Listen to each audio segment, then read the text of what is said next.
আশা করছি সবাই ভালো আছেন। আলহামদুলিল্লাহ আমরাও ভালো আছি। জেএস ট্রাভেল অ্যান্ড ফুড ব্লগের আরেকটি নতুন পর্বে আপনাদের সবাইকে স্বাগতম জানাচ্ছি।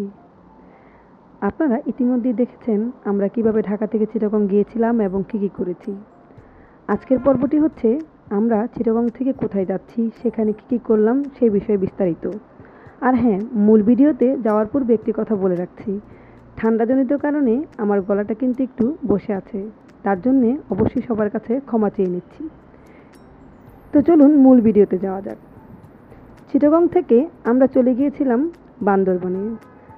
বান্দরবনকে বলা হয় বাংলাদেশের সবচেয়ে সুন্দরতম জায়গা, অর্থাৎ বাংলাদেশের সুন্দরতম জায়গার অর্ধেকই রয়েছে এই বান্দরবন জুড়ে। তাই তো আমরা চলে এসেছি বান্দরবনে। চিটাগং আমরা দুদিন ছিলাম, আর তারপরেই আমরা বান্দরবনের উদ্দেশ্যে একটি প্রাইভেট কার যোগে রওনা হয়েছি। আপনারা চাইলে বাস কিংবা প্রাইভেট কার যে কোনোভাবেই আসতে পারেন। আমরা প্রথম দিনই যে রিসোর্টে উঠেছিলাম সেই রিসোর্টের নাম ছিল মাউন্টেন স্প্রিং রিসোর্ট। রিসোর্টটি একটি নতুন রিসোর্ট ছিল বিধায় আমরা এখানে বুকিং দিয়েছিলাম। আপনাদের সাথে অবশ্যই শেয়ার করব এই রিসোর্টের ভালো মন্দ সব দিক, যাতে আপনারা গিয়েও কোনো রকম সমস্যা কিংবা দুর্ভোগ পোহাতে না হয়। এই রিসোর্টটি যেহেতু নতুন, তারা তাদের কাজ এখনও কমপ্লিট করেনি, অনেক কাজই বাকি রয়েছে। তা সত্ত্বেও রিসোর্টটির বর্তমান লুকটি হচ্ছে এরকম, অর্থাৎ ঢোকা মাত্রই আপনারা তাদের কিচেন এবং ডাইনিং এরিয়া দেখতে পাবেন, এবং উপরের দিকে টিলার উপরে রয়েছে তাদের থাকার যে ব্যবস্থা সেই কটেজগুলো। এখানে মোট চারটি কটেজ রয়েছে, যেখানে 8টি রুম রয়েছে। আমরা এখানে একটি কটেজের একটি রুম বুক করেছিলাম, আর আপনাদের সাথে অবশ্যই শেয়ার করছি সেই রুমের বিস্তারিত, সেই রুমের ভাড়া কত ছিল, কেমন ছিল সেই রুমে আমাদের থাকার অভিজ্ঞতা, সব কিছুই।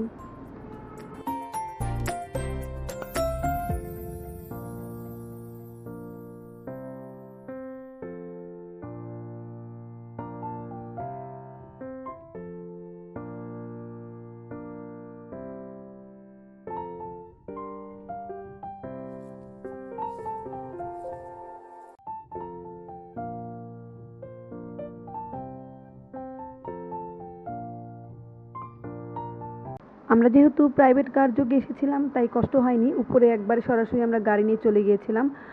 আপনারা যদি যেভাবে আসেন না কেন, হয়তো বা বাসে আসলে বাস স্ট্যান্ড থেকে এখানে আবার সিএনজি যোগে আসতে পারেন, আর তাহলে উপরে উঠে যাবেন সরাসরি, না হলে উপরে রাস্তাটা উঠতে একটু কষ্টই, যেহেতু খুব উঁচুতে। এটা হচ্ছে আমাদের কটেজ, যার নাম ছিল মেঘলা। আর এখানে পাশাপাশি দুটো রুম রয়েছে, আমরা একটি রুম বুক করেছিলাম। আপনারা যদি বড় গ্রুপ আসেন কিংবা ফ্যামিলি আসেন তাহলে দুটোই বুক করতে পারবেন একসাথে। চলুন ছোট্ট একটি রুম ট্যুরের মাধ্যমে আপনাদের সাথে শেয়ার করি রুমটি আসলে কেমন ছিল। রুমটি বলতে গেলে বেশ ভালো ছিল, রুমের কথায় কোনো ত্রুটি আমার চোখে পড়েনি, আশা করি আপনাদেরও খারাপ লাগবে না। বেশ বড় ছিল, একটি সাইডে সিটিং এরিয়া ছিল। একটি রুমে, অর্থাৎ একটি উন্নত রুমে যা যা ব্যবস্থা থাকা দরকার এখানে সব কিছু ছিল। বেডটি বেশ বড় ছিল, যদিও এই বেডের পাশাপাশি আমরা একটা এক্সট্রা বেডও নিয়েছিলাম, কিন্তু মনে করিনি যে যদি দুজন আসেন আপনাদের কোনো অসুবিধা হবে না। আমরা 4 জনই কিন্তু এই বেডে থাকতে পেরেছিলাম। আর দেখতেই পাচ্ছেন এখানে কমপ্লিমেন্টারি পানি, যা যা থাকা দরকার, চা কফি সবই ছিল।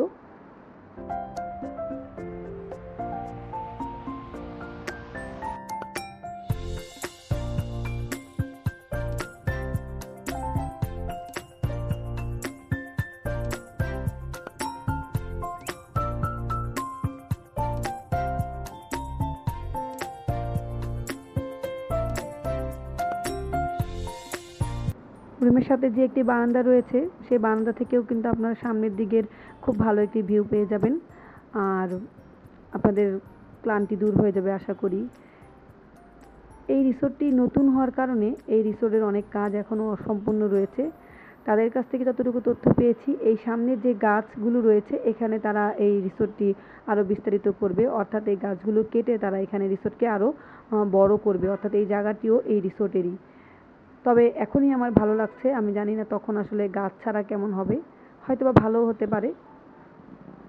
চলুন একটু ওয়াশরুমটা আপনাদেরকে দেখাই। ওয়াশরুমটাও ভালো ছিল, স্ট্যান্ডার্ড লেভেলের একটি ওয়াশরুম ছিল। যেহেতু নতুন তাই সব কিছু নিট অ্যান্ড ক্লিনই ছিল, আসলে ইউজ তেমন একটা হয়নি, তাই খুব ভালোই লাগছিল আমাদের কাছে আসলে।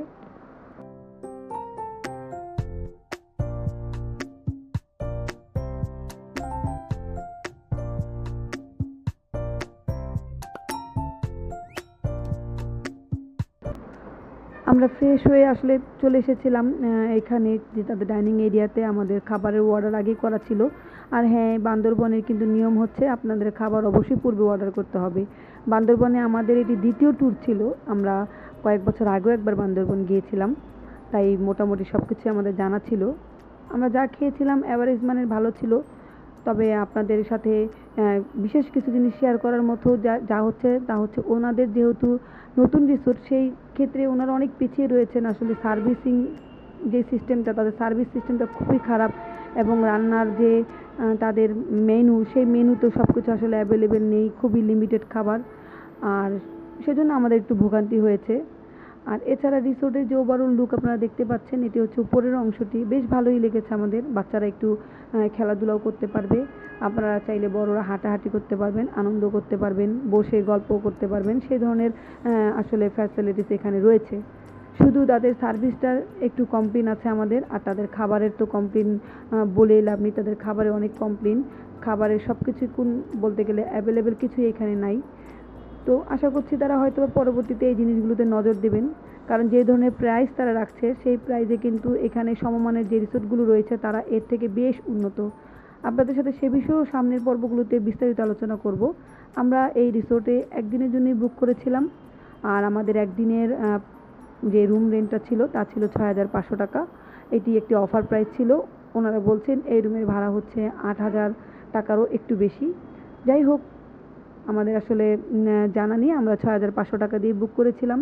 আর আমরা খাওয়া দাওয়া শেষ করে বিকেল ৪টা নাগাদ একটি সিএনজি ভাড়া করে চলে গিয়েছিলাম নীলাচল স্পটে। নীলাচল স্পটটি নাম অনেকেই শুনে থাকবেন, অনেকেই হয়তো বা গিয়েছেন। এখানে বিকেলবেলা গেলেই খুব ভালো লাগে, সকালের দিকটা আসলে অতটা ভালো লাগে না, তাই আমরা বিকেলের দিকে এখানে আসার সিদ্ধান্ত নিয়েছি।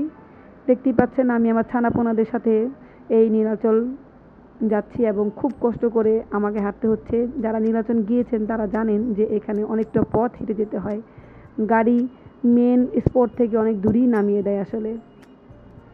তো হাঁটছি আর হাঁটছি, অনেক দিন পরে এসেছি, খুব ভালোই লাগছিল। শুধু একটাই প্রবলেম ছিল, অনেক মানুষ ছিল। আসলে আমরা একটু অন সিজনে গিয়েছিলাম, যার কারণে, আর সামনে রমজান হওয়ার কারণে সবাই ঘোরাফেরা শেষ করতে যাচ্ছিল, হয়তো বা স্কুল কলেজের ট্রিপগুলোও তখন ছিল, যার কারণে আর কি একটু মানুষের অনেক গ্যাদারিং ছিল। অনেক জায়গায় ভালো করে দাঁড়িয়ে একটু দেখতে পারিনি, এই যা। কিন্তু তারপরও যা দেখেছি আলহামদুলিল্লাহ বেশ ভালো লেগেছে। আপনাদেরকেও দেখাই, আসলে নীলাচল যারা যাননি তারা দেখলে বুঝতে পারবেন কতখানি সুন্দর।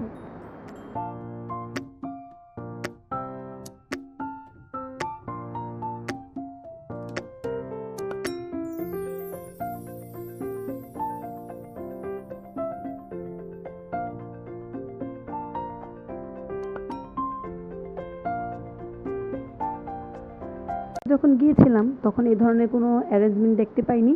এবার দেখতে পেলাম এখানে খুবই সুন্দরভাবে আখের রস বিক্রি করছিল, অর্থাৎ যাকে আমরা খাঁটি বাংলা ভাষায় গ্যান্ডারির রস বলি আসলে। আর এটা আমার খুবই প্রিয় একটা ড্রিঙ্কস, তাই দেখে আমার আর আসলে লোভ সামলাতে পারলাম না। আমি আর কি ঝাঁপিয়ে পড়লাম, হাউমাউ খাও করে আমরা খেয়ে নিচ্ছি সবাই। দেখতেই পাচ্ছেন আমার ছেলের বাবা, আমরা সবাই মিলে খাচ্ছি। শুধু আমরা না, ওই জুস কর্নারটাতে অনেক ভিড় ছিল আসলে, সিরিয়াল ধরে মানুষ খাচ্ছিল, কারণ একদমই পিওর ছিল, ওখানে কোনো বরফ কিংবা পানি মিলানো হচ্ছিল না। তাই আপনারা গেলে কিন্তু মাস্ট ট্রাই করবেন। আর প্রাইসটা বলে দিচ্ছি, প্রতি গ্লাসের মূল্য খুব সম্ভবত 30 টাকা ছিল হয়তো বা, আমার আসলে পুরোটা স্মরণ নেই, কিন্তু আপনারা গেলে ট্রাই অবশ্যই করবেন।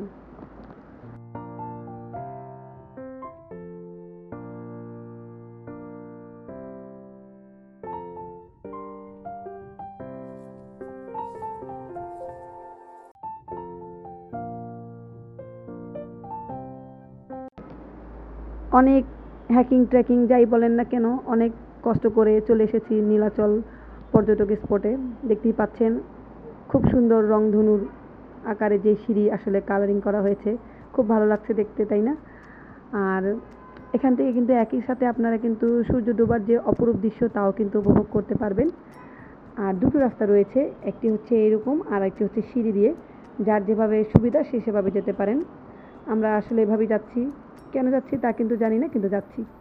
তাই আপনারাও আসলে আমার মতো আসলে উদ্দেশ্যহীনভাবে যেতে পারেন।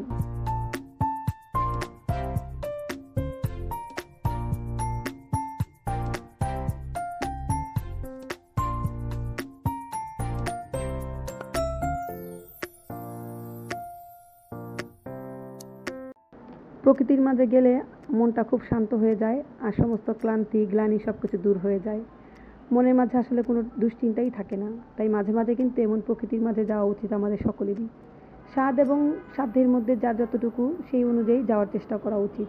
আর আমি বরাবরই একটু পাহাড় সমুদ্র এগুলো ভালোবাসি।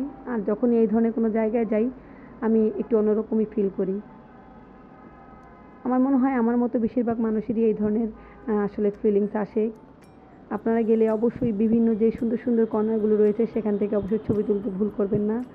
আমরা আসলে অত ছবি তুলতেও পারিনি, কারণ আমার সাথে আমার ছোট্ট একটা বাচ্চা ছিল আর ছানাপোনা নিয়ে গেলে যা হয় আর কি। যাই হোক, তবুও কোনো আফসোস নেই, আলহামদুলিল্লাহ আল্লাহ তাআলার নিয়ামত দেখতে পাচ্ছি, এটাই সবচেয়ে বড় বিষয়।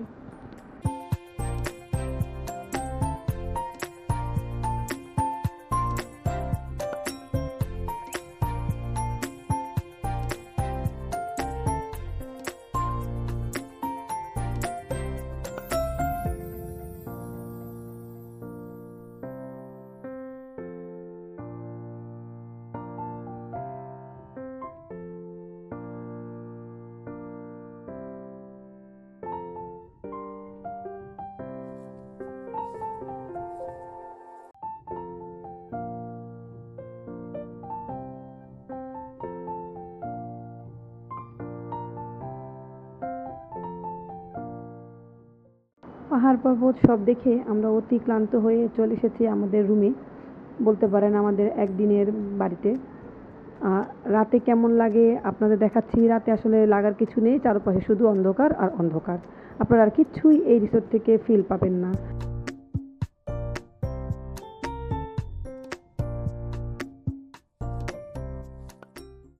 রাতের পরিবেশটা তারা চাইলে আরেকটু সুন্দর করতে পারত, আরও কিছু লাইটিংয়ের মাধ্যমে হাঁটা চলার সুব্যবস্থা করতে পারত, বাচ্চাদের বসার একটু ভালো ব্যবস্থা করতে পারত, সামনে একটা বাউন্ডারিও দিতে পারত, যার কিছুই এখানে নেই।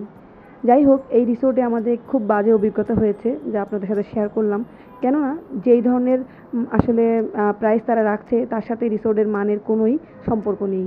তাদের এখানে সার্ভিসের অবস্থা খুবই বাজে, তাদের লোক নেই, কিংবা আপনি একটা কিছু চাওয়া মাত্রই এখানে আসবে না, সকাল থেকেই রাত হয়ে যাবে। যাই হোক, আমরা এত বাজে অভিজ্ঞতার শিকার হব তা বুঝতে পারিনি। রিসোর্টের ফেসবুক পেজে তাদের লুক দেখে খুব ভালো লেগেছিল, তাই গিয়েছিলাম। আর নেক্সট মর্নিংয়ে আমাদের আরও বাজে অভিজ্ঞতা হলো তাদের এই ব্রেকফাস্ট দেখে। দেখতেই পাচ্ছেন কী ধরনের ব্রেকফাস্ট, এখানে আর কোনো আইটেমসই নেই আসলে। যাই হোক, এই বাজে অভিজ্ঞতার মাধ্যমেই আমরা এখান থেকে আজকে চেক আউট করে যাব আরেকটি রিসোর্টে। আর সেই রিসোর্টে আমরা কী করেছিলাম, সেখানে আমাদের অভিজ্ঞতা কেমন ছিল তা জানতে হলে অবশ্যই আমাদের সাথে থাকতে হবে আমাদের চ্যানেলকে সাবস্ক্রাইব করার মাধ্যমে। সবাই ভালো থাকবেন, সুস্থ থাকবেন, দেখা হবে ইনশাআল্লাহ। আল্লাহ হাফেজ।